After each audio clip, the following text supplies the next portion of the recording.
Trade Partnership Agreement Against Terrorism, CTPAC. CTPAC. This is very important and subject on which our members are day-to-day facing the problems. And today we have with us our chairman Sri Api Peladka, Sri Ravi K. Pasi, vice chairman, Sri Rajesh Sam Ranga, president of the fair, and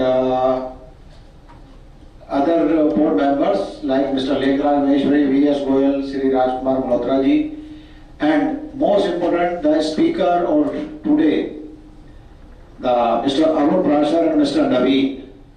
Both are the expert on the topic, and I think directly we should start the introduction, because we have almost 3 seminars continuously. After this we have 2 more programs.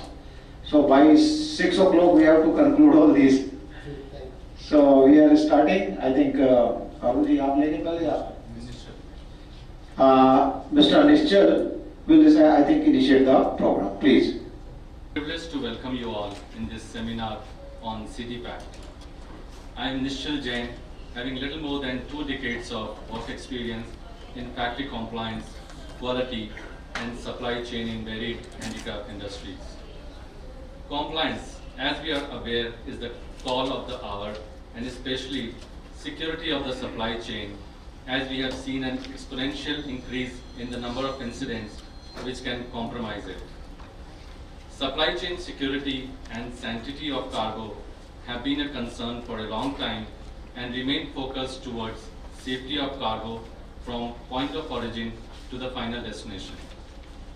But this point of view has been changed after September 11, 2001, which is 9/11, after unforeseen actions due the attention of economic factors and governments to the threat of terrorist attacks. The happening of 9/11 had an incalculable impact on global trade. National trade can go hand in hand with trade facilitation.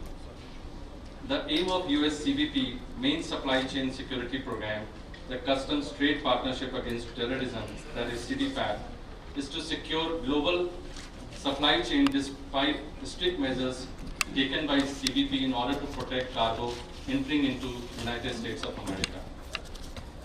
It does so by introducing a voluntary cooperation between Customs and Border Protection and the businesses. CTPAT recognizes that Customs can provide the highest level of preventive security only through close cooperation with the ultimate owners of the supply chain, that is importer, carrier, shipping line, brokers, warehouse operators, and manufacturers. Through this initiative, Customs is asking businesses to ensure the integrity of their security practices and communicate their security guidelines to their business partners within the supply chain. Importers, in turn, need to ensure that all their supplies should be CTPAT compliant.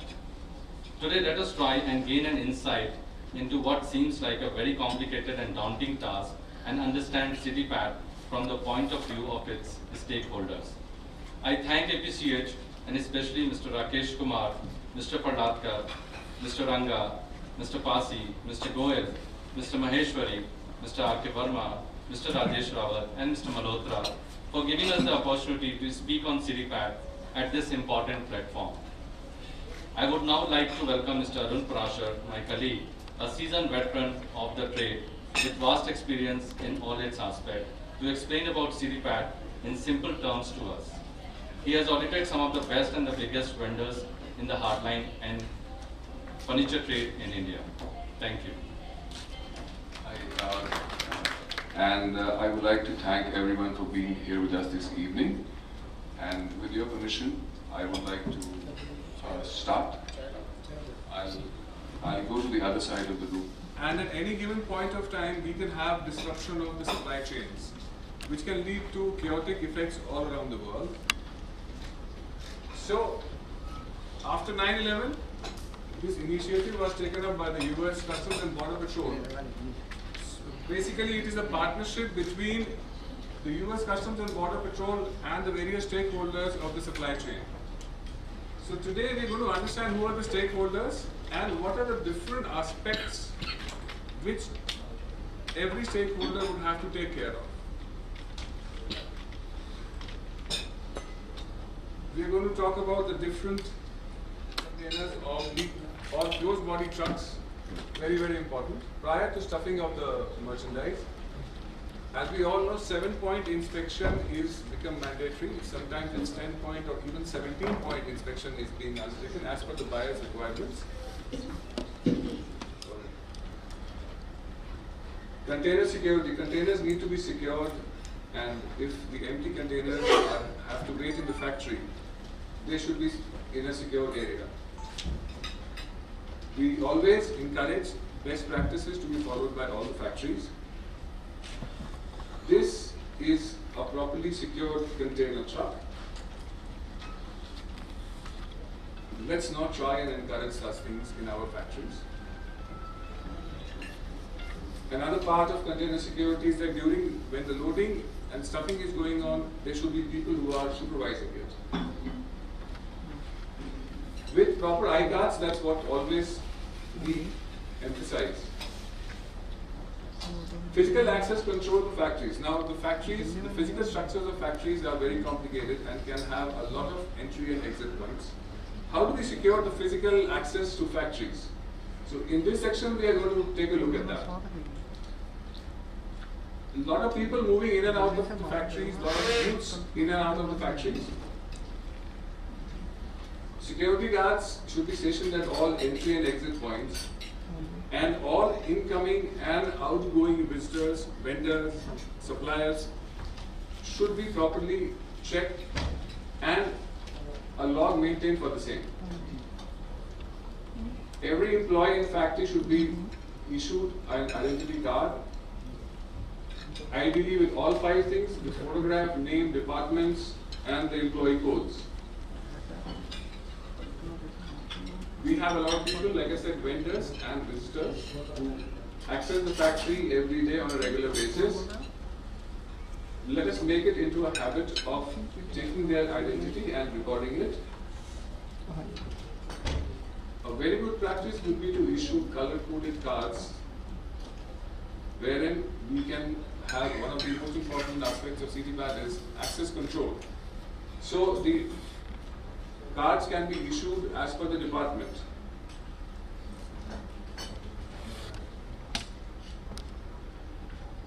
In and out gates and the security, wherever you have the gate houses or the security houses, 24-hour security is a must, round-the-clock patrolling by guards, CCTV cameras and proper locking devices. The issuance of keys or access devices to the factory must be controlled by designated personnel. A proper log should be maintained, wherein we need to have all these details. Fencing. Ideally, the height of the fence or the wall should be 10 feet. If not, then there should be a fence. This is the best kind of fencing, the barbed wire fencing can be put.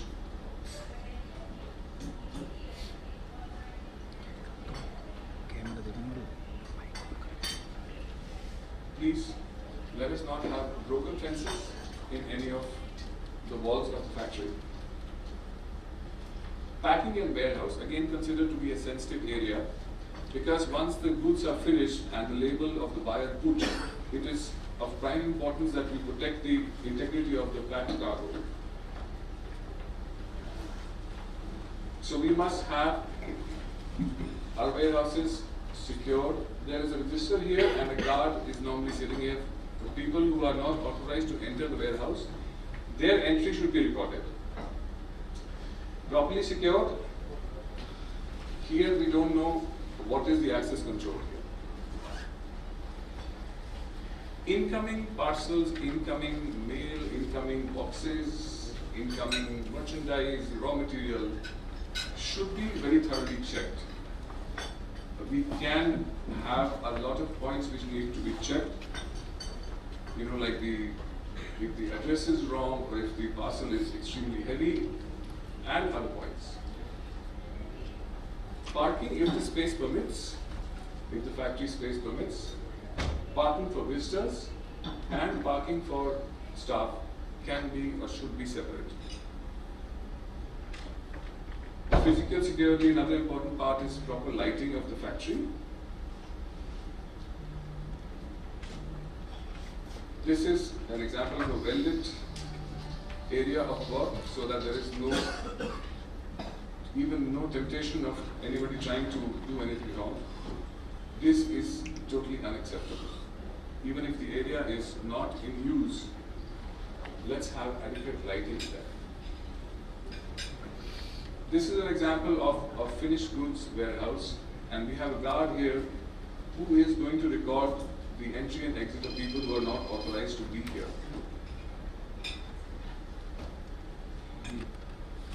A very important part of physical security.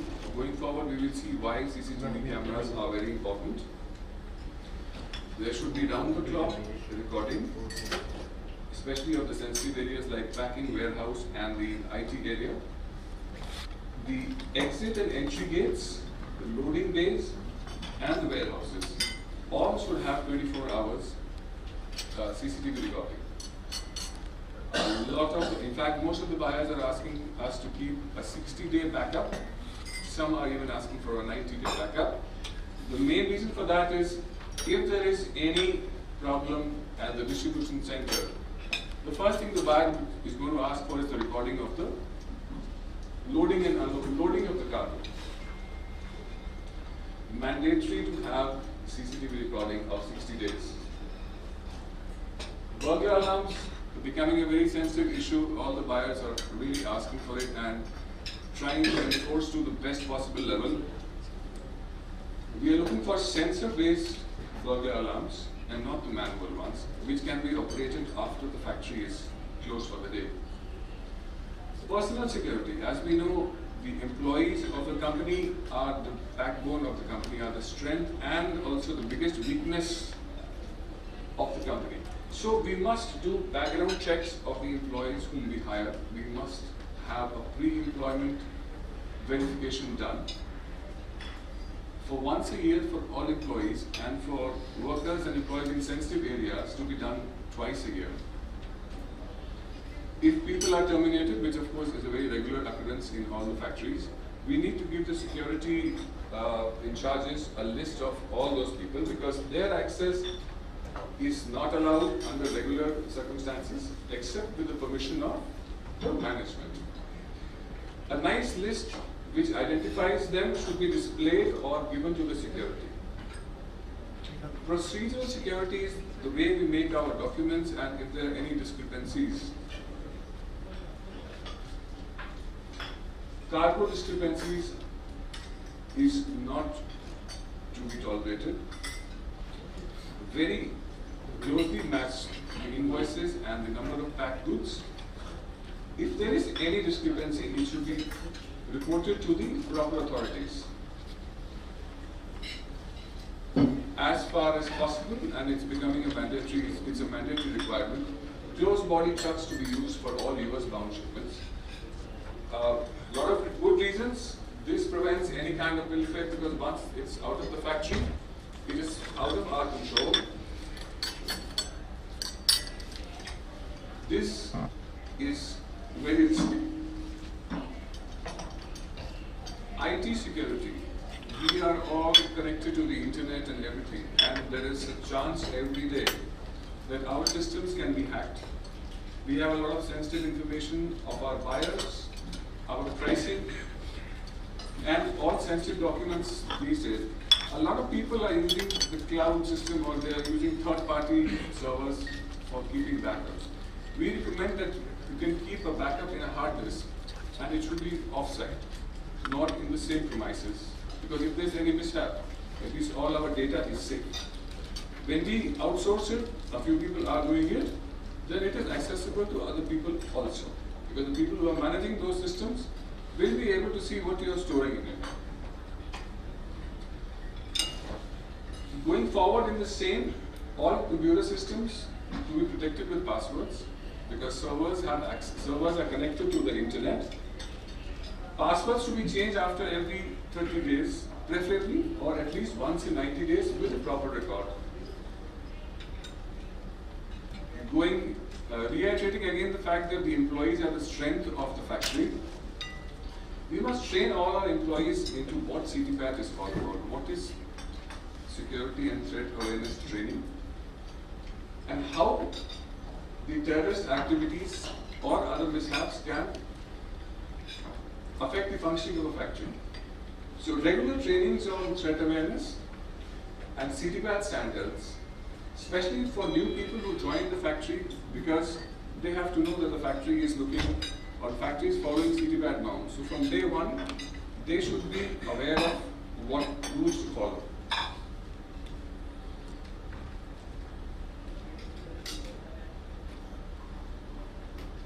And training preferably should be repeated every quarter at least.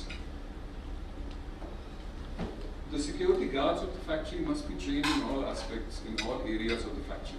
That's what something which we call site-specific training is there, wherein they are taken to the different areas of the factory and given training on all those points. Business partner requirement. Very often, factories have, you really cannot have all the things under under your control, so you have to outsource things like housekeeping, our trucking companies and transporters, and our security companies. Again, we are interacting with, so we do not know the veracity and the authenticity of the guards which are being sent to our factory. So before a business partner is selected, we need to do an initial audit, and once they come on board, we need to do an annual risk assessment so that we are aware that they are following the CTPAT standards which we are following. So for that, we must have a written agreement with them that they are going to comply with CTPAT standards.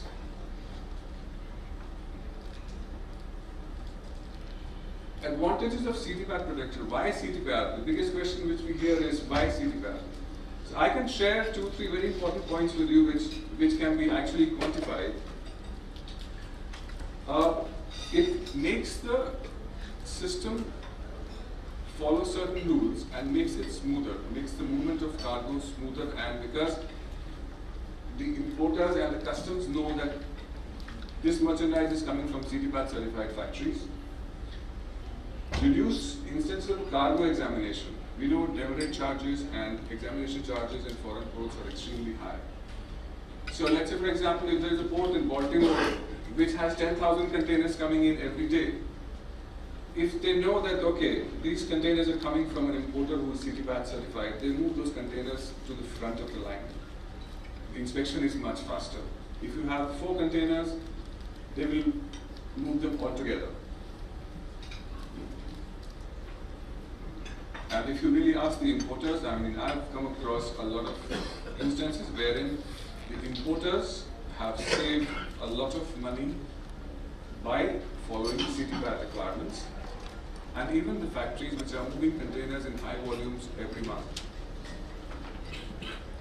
Thank you for your patience, and I hope I was able to convey it in a simple manner. Thank you. This is very risky. IT security. We are all connected to the internet and everything, and there is a chance every day that our systems can be hacked. We have a lot of sensitive information of our buyers, our pricing, and all sensitive documents these days.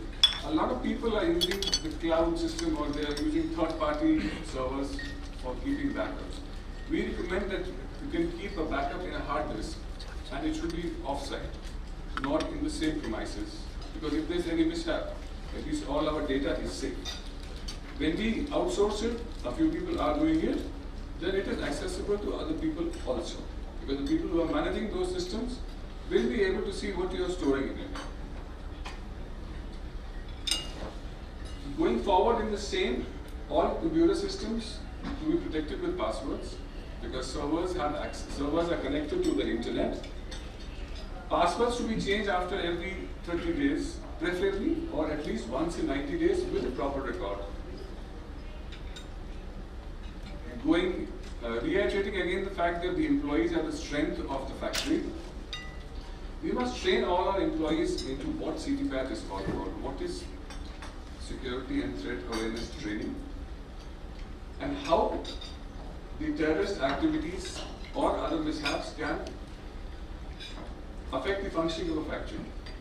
So regular trainings on threat awareness and CTPAT standards, especially for new people who join the factory, because they have to know that the factory is looking, or factory is following CTPAT norms. So from day one, they should be aware of what rules to follow.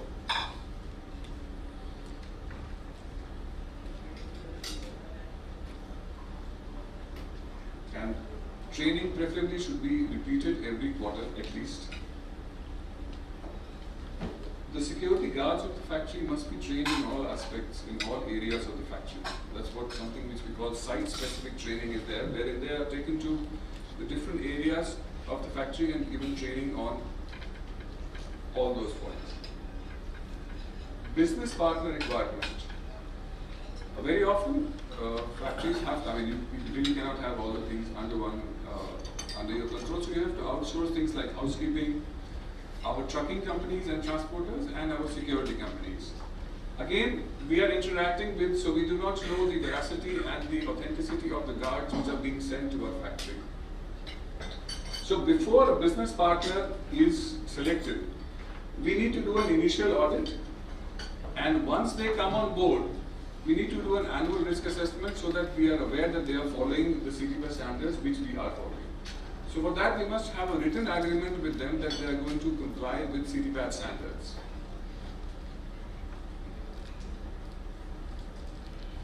Advantages of CTPAT protection. Why CTPAT? The biggest question which we hear is why CTPAT? So I can share 2-3 very important points with you which can be actually quantified. It makes the system follow certain rules and makes it smoother, makes the movement of cargo smoother, and because the importers and the customs know that this merchandise is coming from CTPAT certified factories. Reduce instances of cargo examination. We know demurrage charges and examination charges in foreign ports are extremely high. So let's say, for example, if there is a port in Baltimore which has 10,000 containers coming in every day, if they know that, okay, these containers are coming from an importer who is CTPAT certified, they move those containers to the front of the line. The inspection is much faster. If you have 4 containers, they will move them all together. And if you really ask the importers, I've come across a lot of instances wherein the importers have saved a lot of money by following CTPAT requirements, and even the factories which are moving containers in high volumes every month. Thank you for your patience, and I hope I was able to convey it in a simple manner. Thank you.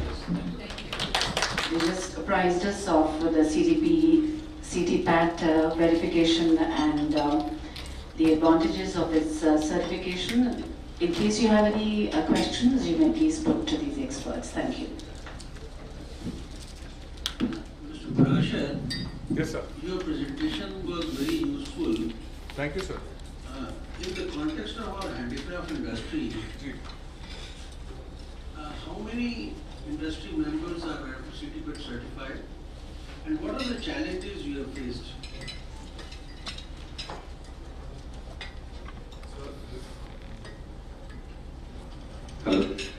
Hello. The biggest challenge which we face is the mindset. First of all, what I have seen across the last few years. CTPAT is, and to answer the first question, CTPAT has become a mandatory requirement if you want to work with the United States, whether it's a handicraft industry or the textile industry. It has been made mandatory by the US Customs and Border Protection Force on all importers in the United States to follow norms. The biggest challenge which we have faced is that there are not too many people in this field who are well recognized and who have a complete command over what CTPAT exactly is. So what is happening is CTPAT is still a mystery. When we say that the factory has to become CTPAT compliant, the owner will say, oh, it is such a huge job, it involves so much of money. Whereas, on the flip side of that is that in the last 4 years, my personal experience, all the vendors whom we have worked with, they are really happy by the way CTPAT has increased their business. I'll put it in a very, very simple manner. So, let's take it in a very positive manner because we have to do it. If we want to grow, if we want to make our factories a safer place, if we want to increase our share of business in the international supply chains, I think we really must make up our minds to be compliant in CTPAT. Is that okay?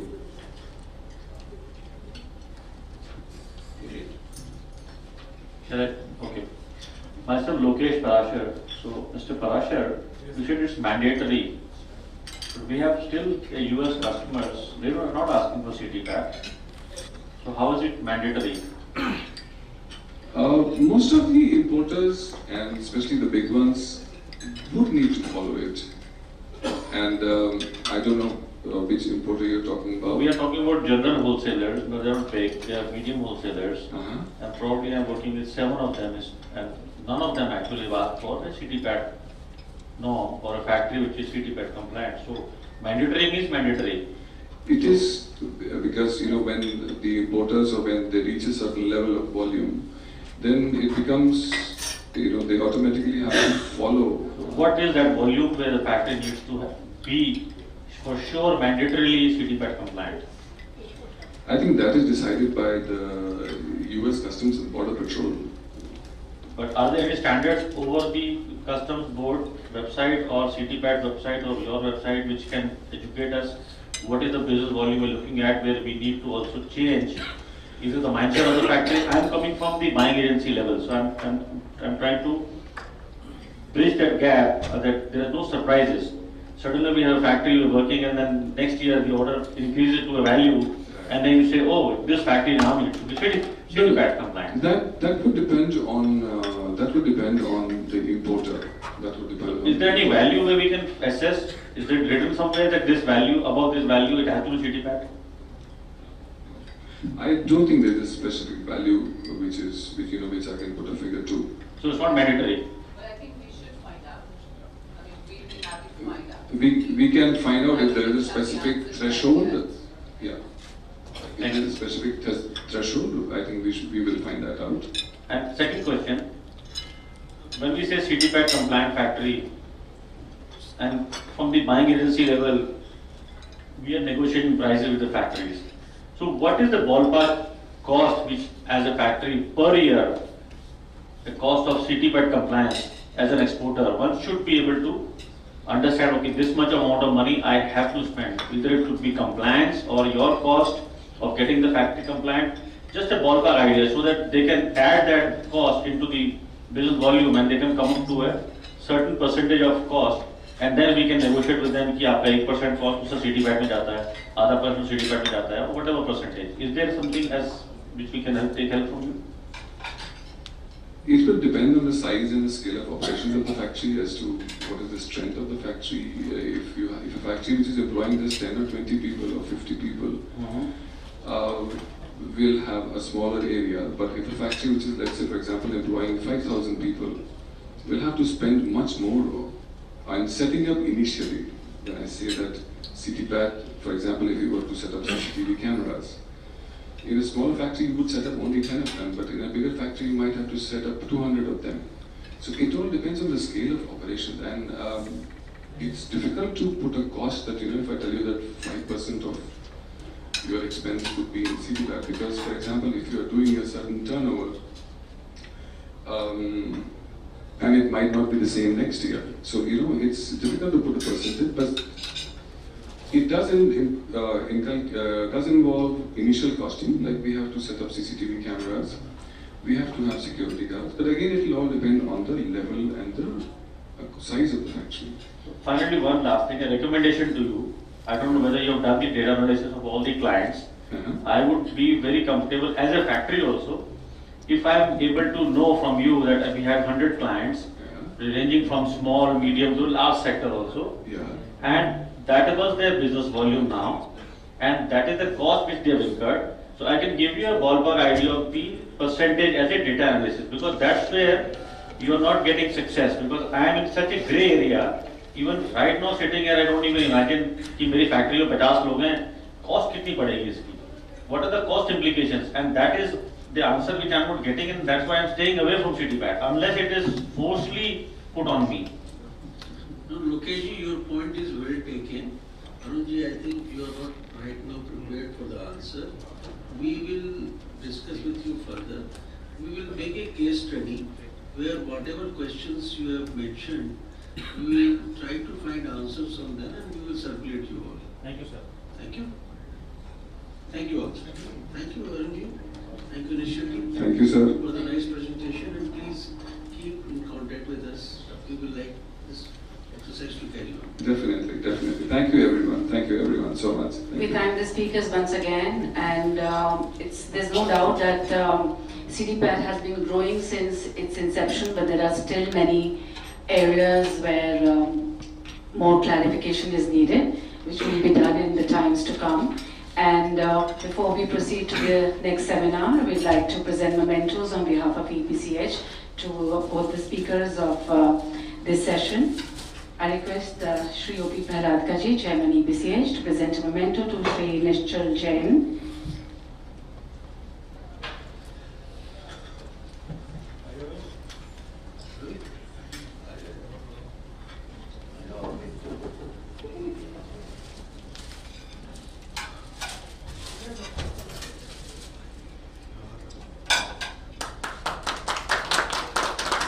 President Fair Shri Radhesham Rangaji is requested now to present a memento on behalf of EPCH to Shri Arun Parashar.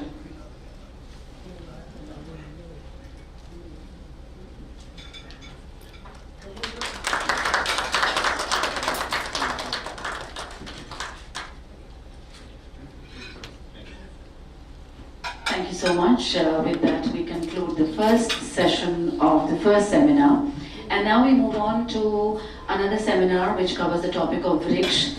As you all know that most of you who have been exporting products based on forest products or using forest products as materials, as raw materials, are by now familiar with Epch. But still, for the new entrants, every fair we organize a small seminar on Epch.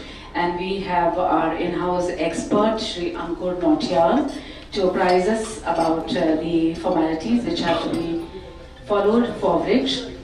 And I represent an organization by the name of GICA, so there's the logo. And we are an environmental certification body. We have also been assigned the responsibility of taking care of Epch. We are facilitating the verification program of Epch by EPCH. And basically, this presentation is because we constantly get queries from the buyers or the exporters that how to verify, although they are buying certified materials from their immediate suppliers, but how to verify it, that they're actually getting certified material from the suppliers. So I'll just start with the presentation. So what is meant by certification? As far as the definition goes, a certification is the action or process of providing someone or something with an official documentation attesting to the status or the level of achievement. So this is just the definition, but in layman's terms, it is just a third-party certification body which is verifying your procedures and giving you a certificate that you are complying with certain requirements against a certain standard. So these are the different types of certification schemes, forestry certification schemes that are present in India. The Sustainable Forestry Initiative, FSC, some of you might be aware about it. This is the on-product logo for that. PFC and Epch. So the primary certification bodies in India which are operating are FSC, Epch and PEFC. Most of the material which is being exported from India are certified by this in the form of MDA for solid timber or maybe some NTFPs as well. That is non-timber forest products.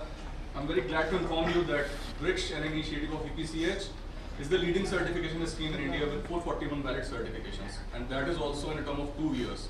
Unlike the other certification schemes which have been in existence for the past 10 years or something, they've only got like 330 certifications in India, but 2 years of Rich and we have got 441 valid certifications.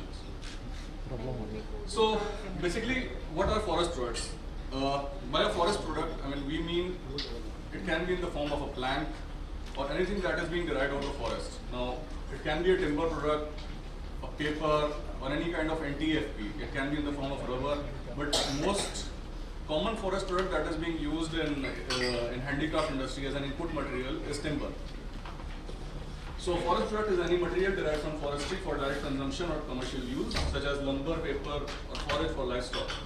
The Indian handicraft industry majorly uses forest products such as direct raw material for manufacturing products. For example, timber-based furniture and products of artistic value. So the most export is being done in the form of furniture or handicraft materials made out of timber. So what is a certified forest product? So this is a pictorial representation of how the certification works. So there's forest management certification and there's chain of custody certification. Rich right now is a chain of custody certification, but in different phases we will be moving on to further stages as well. Besides that, the other certifications are chain of custody certifications and forest certifications as well. So certified forest products come from responsibly managed forests, legal sources as defined by the particular standard. So it can be against any particular standard, it can be against FSC, it can be against Rich, PEFC or Sustainable Forestry Initiative. With third-party certification, an independent organization develops standards of good forest management, and independent certification bodies issue certificates to forest operations that comply with those standards. Now, there are different certification bodies.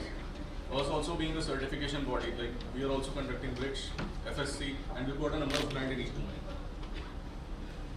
Now, this is the main issue which we have been following for quite some time, and we have been getting constant queries in this regard. Now, what happens is, a buyer goes to his supplier and says that, okay, we want a certified product. So instead, what happens that the supplier goes for a particular kind of certification. As we all know that a certification is just an add-on to the company. So you are made eligible to sell certified products, and you are eligible to sell non-certified products. So the buyers in themselves are not aware about what is the difference between a certified product and a certified company. A certified company will be sending you non-certified products, but the only thing that they get away with is that, okay, we are Rich certified, or we are PFC certified, or we are FSC certified as per your requirements. But the products in themselves are not certified. So basically, the displacement is just zero. So a company certified under any forestry certification scheme does not necessarily mean that all of its produce is certified.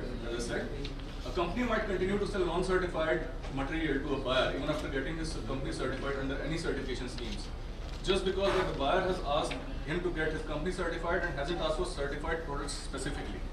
So I would be just briefing you that how to verify that the material that you've been purchasing, it can be anyone. It can be an exporter purchasing certified raw material from their own suppliers. So the process is very common for all the parties.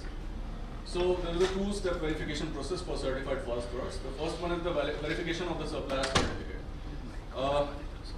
Under any certification scheme, under any forestry certification or any other certification scheme, there's a universal database which is accessible from anywhere worldwide, wherein you can go and check that whether a particular company is certified, and there are various parameters for it. So these are the different links. I don't know whether you can see them. There's a database link for FSC, which is info.fsc.org. There's a database for Rich, which is www.richindia.in, and so on for PEFC and SFI as well. So all the details of all the exporters, all the suppliers which are certified under these particular certification schemes have been mentioned on the database. So we know that there's a database, but what a buyer should check for while accessing these databases. So the first one is the validity of the certification of your supplier. I mean, you might have taken any particular kind of certification, but it should be valid on the date of the sale. I mean, the sales invoice date should be within the validity span of the certificate. So the first one is the validity of the certificate. The second thing is the scope of the supplier certificate. I mean, whether it has got one sites or more than one sites, and under which particular sections or add-ons it is certified. Species included in the scope of the certificate. So as we know, the primary three species in Indian wooden handicraft exports are Delbergia sisu, Mangifera indica, and Acacia nilotica. So you'll just have to check that whether whatever species or whatever products that you are asking is covered in the scope of the certificate. Types of the products included in the scope of the certificate. I mean, a company might be certified for indoor furniture, but you might be asking for something else. Maybe it is an article of artistic value, any particular candle stand. So that might not be included in the scope of the certificate. That you'll have to check in the company's database. Sites against which the certification has been issued. So as I said, the scope of certificate, it is already covered in the scope.